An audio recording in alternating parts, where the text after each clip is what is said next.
Good morning, everyone. Welcome to this week's Dynamic Dialogue. It's September 14th.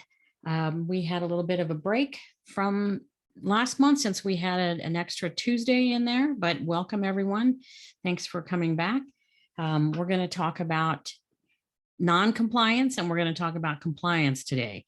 This is an important topic to a lot of people in the supply chain industry and to a lot of people doing business either domestically or internationally or both. It's kind of a crazy world that we live in, and there's a lot of chances to make some mistakes in this area. So we're going to talk about why this is important and some ways to look at putting a compliance program together. So this is our dynamic dialogue series. We do this the second and the fourth Tuesday of every month. We're starting now at 11:15. We have a lot of different topics, and we always take requests and input into topics that you'd like to hear more about. We start at 11:15. We try to end by noon. This link is good through the end of the year, and I hope to see all of you at another one soon. So we're going to talk about compliance and why it's important. It's really important because there's so many types of compliance that businesses have to do today. It's a basic form of risk management. So when we have to look at all the risks in the business, compliance is an area that has a lot of risk in it. There's more and more pressure on executives and companies to make sure that they're compliant, and there's more and more in penalties with increasing requirements, and the penalties are more stringent, they're more onerous, they're more painful, and many companies and many people don't realize that not only a company is liable, but people individually can be held liable for non-compliance too. So it's very important in your organization that you understand what the requirements are and that you make sure your whole organization is compliant. The penalties can include litigation and legal costs. A lot of people think that, oh, well, we have lawyers on staff anyway, but they don't understand that litigators are not the typical corporate lawyers. So when a company has to go out and hire a litigation firm, it can be very expensive. It can add up into the millions of dollars, multi-million dollars very quickly. And that's something that most companies have budgeted. So they don't want to do this, to go that way, to get into court fighting over whatever. There are fees, there are penalties, there are sanctions. So they can be all of the above or one of the above, and people can actually go to prison for these kinds of non-compliance. So it's not worth not knowing about it. It's important that we look at it. So here's a bit of a smile on this. One person says to the other, I've been here so long, I don't really remember what I did, but it did have something to do with non-compliance. So this is where we can end up if we're not really careful about that. And that's interesting, and hopefully that made you smile, but this is really not something that we want to be. It's not a joke. It's not funny. It's a cartoon, but there's a lot of seriousness around this. So here's just a couple of recent incidents. In AMEC Foster Wheeler Limited, they had some violations for anti-bribery, cooking their books basically, and recording controls for the FCPA, which is the Foreign Corrupt Practices Act. This is a Brazilian-owned oil company, Petroleo Brasileiro in South America, and they ended up with $22.7 million fines to pay to the SEC here in the United States for violations. Titan Metals Anti-Dumping was importing stainless steel flanges, but they failed to claim the anti-dumping duties that they needed to declare and pay. The president admitted that he knew false documents were submitted, which is not a good thing. That's just adding fuel to the fire. So they had a penalty of almost $300,000 and then another $146,000. So $500,000 in penalties alone. And if you look at what it cost to get those penalties arranged with the lawyers, it was probably another $500,000 or more. So it can be a really big issue. Couple things that made headlines in 2020 that weren't related to COVID. It's this very interesting kinds of things. So Virgil Griffith is a US citizen. He traveled to North Korea to deliver a presentation on cryptocurrency. His talk contained technical advice to evade economic sanctions, and he faces up to 20 years in prison on his own. So his presentation contains some technical advice to North Korea. So one, it's not a good idea to travel to North Korea. It's not exactly a tourist hotspot, even in non-COVID times. But to present something with technical advice on it is not welcome at all. And so he faces up to 20 years in prison and some fines and a lot of lawyer bills and a total loss of reputation. So companies, when they are in this, either the individuals or the companies or both, really get their own personal brand tarnished and badly. So to find a job after you go through some of this, or for the company to get more investors after they go through some of this, it can be very difficult to do. So when we talk about compliance, there are so many areas, and this is what is just almost overwhelming to people today. We talk about all of the areas, to not to start anywhere, but environmental and sustainability are two big ones. These are controlled. The environmental ones are fairly strict here in the United States.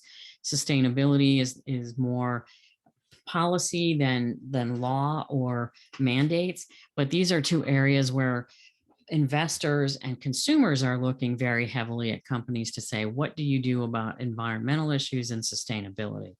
So the environmental issues are a challenge because they vary all over the place. They vary across the United States, and then from country to country, they vary widely. So it's important to really know what those include in your particular company, in your particular marketplace, in your particular supply base. Know what applies and what doesn't. There's health issues like OSHA and ISO 45001. So there's a lot of issues there. Another issue is inclusion and diversity that companies are trying to adopt now, and they're putting policies in place, trying to work very hard to make sure that consumers and employees understand their position on inclusion and diversity, and make sure that that translates into actual activities that can be viewed and can substantiate their policies. Back to the legal issues, there's corruption, anti-corruption. There's a lot of laws there. In trade and international business, we have things like conflict minerals, otherwise known as the Dodd-Frank Act, which is being implemented now, and it's difficult to track all of those minerals and know exactly where they came from. People that don't understand this, I say, take out your phone and tell me where the gold leads that are in that phone came from, where the gold came from. And it's difficult to do this, but that's what we're being asked to do. So companies are working diligently toward that. There's the World Customs Organization, and there's standards around that to try to keep things safe.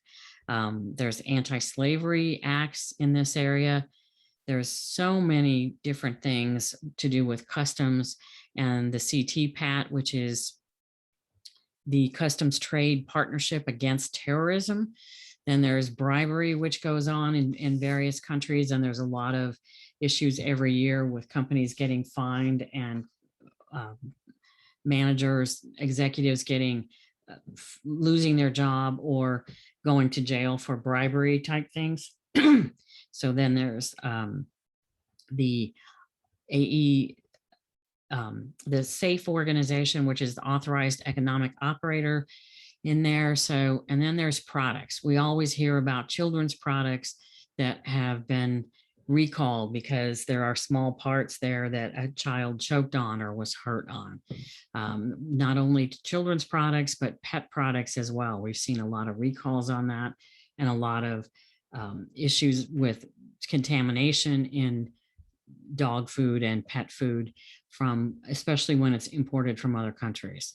Quality across the board is a big issue. The Uniform Commercial Code applies there, and companies have to adhere to that fit for use and make sure that everything is passes the regulations that we have in the United States, regardless of where the parts came from or whether the design came from, where the part was manufactured. Still has to pass muster in the area where it's being sold or given away. Food and drug regulations are all over the place. We have a lot of concern with contaminated drugs. There's been some speculation, I believe, in other countries about contaminated vaccinations.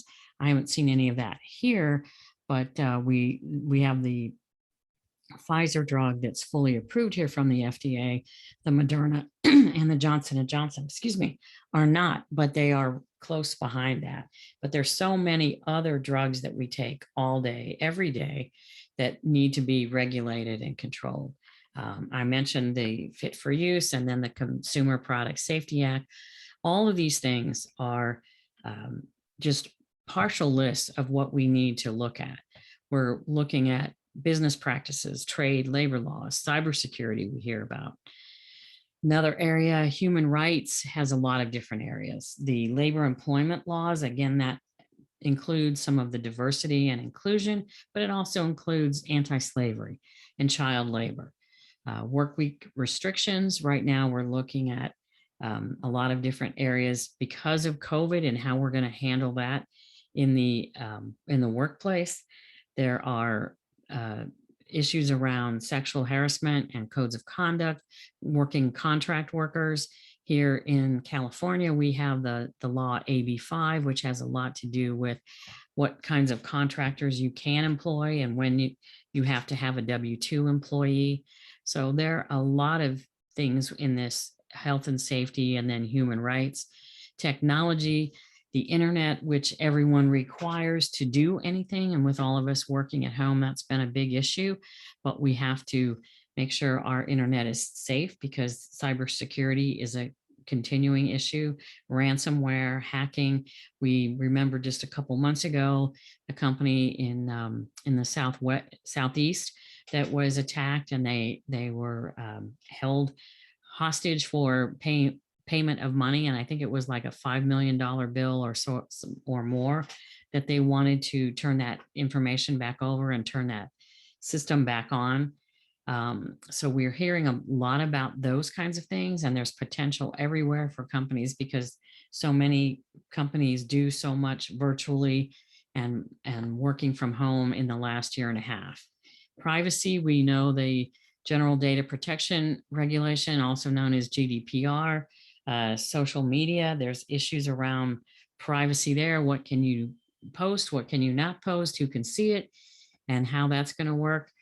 All the monitoring of the internet and fake news and things like that. And then, of course, your credit. So it seems like all too often I see a notice in the paper that or online that some other company has had issues with their credit files being hacked or being exposed. And so this is a very kind of tenuous world that we live in. More regulatory, I talked about the Dodd-Frank, but there's Sarbanes-Oxley. So if you're a publicly traded company, you're subject to that. The RoHS is an important area. The still around the lead and the tin solder, so how that works, safety and health, corruption, a lot of ISO, all kinds of different ISO numbers that have a lot of areas. Ethics is a big issue for supply chain. There's things like conflict of interest. There's outside business issues, inside business issues, reciprocity challenges, insider trading that we hear about from time to time, protecting our intellectual property, which is very important, monitoring the third-party suppliers that we use. There's a lot of companies today that are using 3PLs, 4PLs, 5PLs. And anytime you do that, again, you expose more data. So there is a lot of potential and risk in all of these areas, and companies have to be compliant in all of them. So a lot of companies today are putting together formal compliance programs, or they're augmenting what they have. They're adding that to the quality organization, or some of them are extracting it from the quality organization, as I said, and setting up their own compliance program, their own compliance organization, which has to do with not only adhering to our own processes and policies and maybe our corporate ones, but also all of these other areas that I'm talking about. So the first goal of compliance, of a compliance program, is to really create awareness within that organization of all the areas of compliance that are related to a particular job function or position within that organization. It's not just enough to be good at the functional requirements, but we have to understand the interfacing functions and those related to the groups and organizations that we do with, which are typically customers and or suppliers. So we're working throughout that supply chain from tier 1 and even tier 2 and tier 3 suppliers within our own organization, and then out to retailers, distributors, and to the ultimate customer to make sure that we're compliant throughout the supply chain. The next area is really looking at prevention, ensuring employees have the proper training, the tools, and the processes they need to prevent non-compliance from happening in the first place. Employees should be coached and trained to detect issues, to look for potential areas of non-compliance. It's always been important internally, but now it's very critical when it comes to dealing with suppliers and customers. So it's not enough to look just inside. You've got to look at these other areas as well. And employees are not responsible for fixing everything themselves, but they should know that as they become aware of or suspect an area of non-compliance, they should know where the escalation path is. They should know when to report and how to report and who to report to any issues. And that also they should understand that speed is of the essence in responding and investigating any and all of these suspicions that you have, uncomfortable feelings. It's much better to coach employees to say, if you don't feel good about it, if it's not passing your gut check, then you need to share that, and we get some other people to look at this and make sure that it really is okay. Because the goal then becomes to improve the visibility throughout and across that supply chain so that you don't have the surprises. It's bad enough to have the compliance issues, but it's worse if you really are blindsided by these things. And the way you prevent that is to train and retrain people on a regular basis so that they know what to look for, they know where to report it, they understand the compliance issues, and they are able and backed on reporting all of these things in order for an organization to remain compliant. So like most programs that are broad, a compliance program needs support from top management. If you don't have support from the top, you're not going to get the resources you need, you're not going to get the attention, and the escalation path won't have the teeth in it that it needs to have to make sure that whoever or wherever the non-compliance is identified is addressed and solved very quickly. You may not think so, but good compliance programs really are collaborative. They're where employees and stakeholders really work together to achieve compliance goals for all the participants in the area, in every facet of the program. There's 3 keys to implementing these programs. The first is when you kick off your program, you want to do a thorough risk assessment. And you want to repeat that risk assessment at least annually. And I recommend every 6 months or even every quarter to do mini sweeps through your organization to make sure that you're looking in the areas of compliance and you're making sure that your company and your stakeholders are doing what they need to do at the right times. It's important to have clear roles and responsibilities and use cross-functional teams because they look at different things. Cross-functional teams by definition have different perspectives, and you'll get more people to look at things in different ways And that will result in identifying more potential issues more quickly and more thoroughly. And they'll also be able to address them because you've got the experts right there in that team. It's important, again, for not only internal but external stakeholders. This should be part of what you do when you're both vetting suppliers and customers. Many organizations are happy to get customers in any way, shape, and form, and they fail to fully vet those customers to understand what all of the nuances may be and what all the risks may be there. In suppliers, sometimes you need a supplier quickly, and Lord knows during the pandemic, companies were looking for any port in a storm. They were looking for goods, and wherever they could find a supplier that had those goods, they were willing to at least talk and seriously bid these things and perhaps bring these suppliers on board. And they needed to do all of that very quickly. So the vetting processes, the qualification processes were greatly streamlined because of the urgency of moving. The same for customers during the pandemic, depending on what your organization made and offered. And so now it's important to go back and make sure that all of those processes for vetting and the qualification are done, are complete, and are adequate. It's not unusual to find somebody that you brought on very quickly when you were in a bit of a hole, that you didn't do all of the due diligence you need, and there may be some yellow and even red flags in there that you need to go check out. Companies need codes of conduct.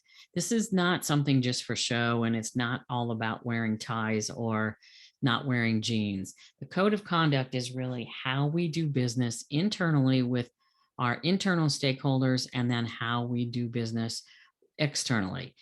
Compliance needs to be part of that code of conduct.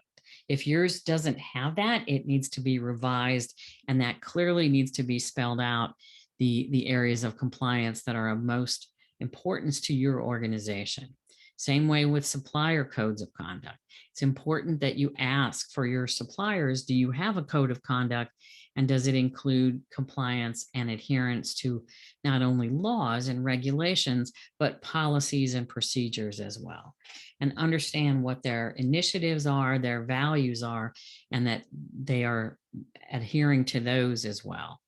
So it requires some deep diving, and then it requires routine monitoring in all of these areas. We have a lot of areas of social and governance cultures. So we want to look at these for company behaviors as well as the financial performance. You want to look at that risk assessment when you first start talking to suppliers and customers. And again, do that every 6 months if you have the resources, if you can validate that. It can be quick surveys that you send out via email, or ask them to complete those and send those back. Make sure your compliance team has these real clear roles and responsibilities. And so you don't have to call in experts like trade experts and lawyers, because you can handle these things, or maybe make sure you do have the resources to tap into when you need to ask questions about that. Involving your suppliers and your customers heavily gives your compliance more a thorough look, and you have more confidence that you're actually going to be compliant and remain compliant. So my grandmother used to tell me, as many did, an ounce of prevention is worth a pound of cure. So there's a lot of wisdom in that, to make sure that you look up front. Doing these deep dives is well worth the effort, because you can uncover all kinds of things. A couple examples here. KPMG not only stole info to alter audits, but they also cheated on training exams. The largest fine imposed on an auditor by SEC to date comes from KPMG. The Justice Department recently announced a settlement with Avnet Asia for illegal shipments of sensitive U.S. commodities to China and Iran. Under the settlement, the Department of Justice agreed to a non-prosecution agreement in exchange for Avnet Asia's payment of a $1.5 million monetary penalty and continued cooperation. So these things have some teeth in them, and these companies feel these very painfully. As far as labor goes, in 2019, human trafficking resulted in 9,000 convictions. And this is in 2019. And this is the most recent data available. They're finding areas of child labor violations, palm oil labor, because palm oil is in high demand, other violations linked to name brands that if you did some research on this, you'd see very recognizable names. So these are large companies. These are well-known companies, well-respected companies, and 9,000 convictions for human trafficking is a number that I was stunned to see. In environmental areas, there's a lot of pollution by ocean-going cruise vessels between US and Asia. And we know that there's a lot of cruise ships, I guess, prior to the pandemic, more than in the last year. But prior to that, the Caribbean had a lot of cruise vessels, and then a lot through Asia and the Pacific Ocean as well. So there's a lot of traffic there. And when there's traffic, there's possible pollution. Smuggling ozone depleting substances. This is an area that TSA focuses on, but it's also an area that they look for at border crossings, as well as in airplanes. So ozone depleting substances have been banned in a lot of countries, but they're still showing up from time to time. A lot of trade sanctions. A South African company paid $1.5 million for reselling US chemicals improperly. Walmart was alleged to have engaged in suspect payments for more than 10 years.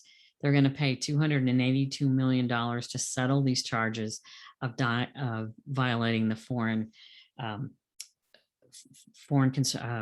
Commerce Protection Act. So there's a lot of issues there. Even Walmart's involved, $282 million. And then I said before, the KPMG's employees that stole information. That's one of the one of the stunners for me. And they're going to pay $50 million to the SEC to settle those charges. So we're talking very large dollars. We're talking very severe fines and penalties. We're talking a lot of people losing their jobs and not being able to find other ones because these things become very well known.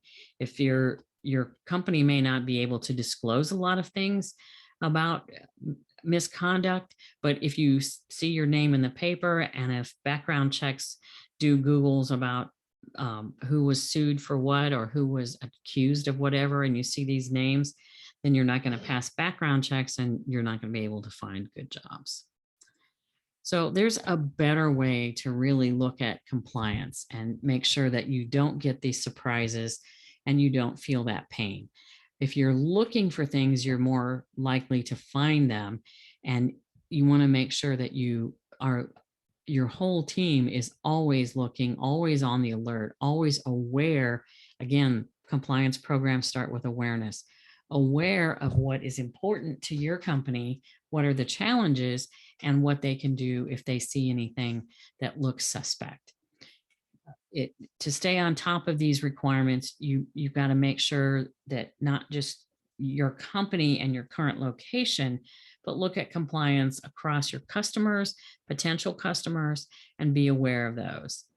For example, I live here in the United States, and we have conflict minerals. Conflict minerals is not something that every country has to be aware of, but when you're not aware of that and you're doing business with a company in Europe or Asia, they need to understand what our requirements are too, so they don't do things that are going to be contrary to that. And you find out that, oh, I bought this part that has some gold in it or some tin or tungsten, and I bought it from a company in Asia, and guess what? It contains conflict minerals. They acquired those raw materials from areas that we don't want them to acquire them from conflict area countries and companies. So you've got to make sure that you share this across the board. COVID has expanded our risks, and we know that there's a lot of issues around that with health and safety, and there's more, probably more laws or more requirements coming, and there are laws, there are policies, there are regional areas, mandates. So it varies a lot across the country with what the health and safety requirements are. And at all the time we're trying to do this, we're still trying to manage the cost, because it's a critical factor in all of these areas. And these violations can cost companies a lot of money and cost individuals money, because you can be individually liable to pay some of the fines as well. So we need diligence in all aspects. We need to make sure we always consider customers and suppliers and have robust vetting processes that we follow regardless of the time crunch to bring on a customer or bring on a supplier, and make sure that you really establish a culture of compliance, because that's what's going to keep your company safe. So that's what we have today for avoiding surprises and pain of noncompliance. It's a really important topic. There's a lot to it. You can dig into it a lot. If you'd like to talk to me more about these requirements or get some other outside perspectives, you can always contact me directly. You can contact me via email at jane@purplelink.net, or you can get up a free 30-minute call with me at callwithjane.com. Upcoming in 2 weeks, we're going to have a session on responding to supply chain disruptions that sometimes result from some of these non-compliance issues. And there's a lot of other reasons that cause disruptions in supply chain. In October, we're going to talk about supplier differentiation, and then we're going to talk about supplier strategies. A lot of companies that I work with get very nervous when you say we need to create a strategy for that. They don't know what that looks like. They're afraid that it's going to be a 15-page document that we spend weeks doing and that never gets utilized, never gets understood, and never gets deployed. So we're going to talk about how to make that a little easier and how you can actually use those effectively. If you're interested in further discussion, you can always, as I said, callwithjane.com and talk about how Purple Link can help your business, or just talk about some of the supply chain challenges your company's having, because there is a better way to reduce cost and risk. We do some online workshops. We have CPSM 3 starting soon. I'm not sure exactly. We had to delay that a little bit. We're going to do risk-based thinking and decision-making, and that's also been postponed. And then Lean and Six Sigma for supply chains is set to start in late October. And I want to leave you with this thought. Paul McNulty is an American attorney and university administrator. He's currently the president of Grove City College, which is his alma mater. He was the Deputy Attorney General of the United States from 2006 to 2007. And before that, he was a U.S. Attorney for the Eastern District of Virginia. So he has a lot of firsthand experience with dealing with non-compliance.